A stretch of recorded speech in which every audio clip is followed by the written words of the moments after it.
उन्हाळ्याच्या दिवसात जंगलात आग लागल्याच्या घटना घडत असतात. यात पक्ष्यांचा मृत्यू होत असतो. मात्र डोंगरात लागलेल्या आगीमुळे आदिवासी कुटुंबाच्या संसाराची राखराखोळी झाल्याची घटना घडली आहे. या आगीत घर पूर्णपणे जळून राख झाले आहे. दरम्यान जळालेले घर पाहून आदिवासी कुटुंबाचे अश्रू अनावर झाले होते.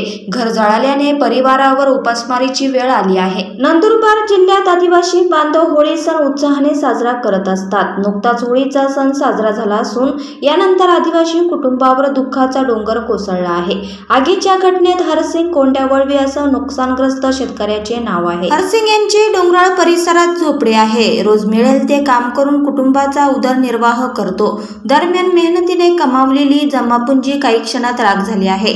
धडगाव तालुक्यातील टेंभुर्णे गावातील कारभारीपाडे येथील घटना आहे. मागील एका महिन्यापासून तालुक्यातील डोंगरदऱ्यांमध्ये आग लागल्याचे प्रमाण वाढले असून ठिकठिकाणी जंगलातील सुकलेल्या चाऱ्याला आग पेटत असल्याचे चित्र आहे. वन विभागाकडून या लागणाऱ्या आगीवर नियंत्रण मिळवण्याच्या उपाययोजना करण्याची आवश्यकता आहे. अशा प्रकारे लागलेल्या ह्या आगीमुळे आदिवासी कुटुंबावर मोठा डोंगर कोसळला असून त्यांचा संसार उघड्यावर आला आहे. घटनेची माहिती मिळताच आसपासच्या नागरिकांनी धाव घेत मिळेल त्या भांड्यात पाणी आणून आग विझवण्याचा प्रयत्न केला, परंतु या ठिकाणी पाण्याची कमतरता असल्या कारणाने आगीवर नियंत्रण मिळवता आले नाही. तर आगीमध्ये संपूर्ण घर आणि घरात ठेवलेल्या वस्तू जळून राख झाल्या आहे.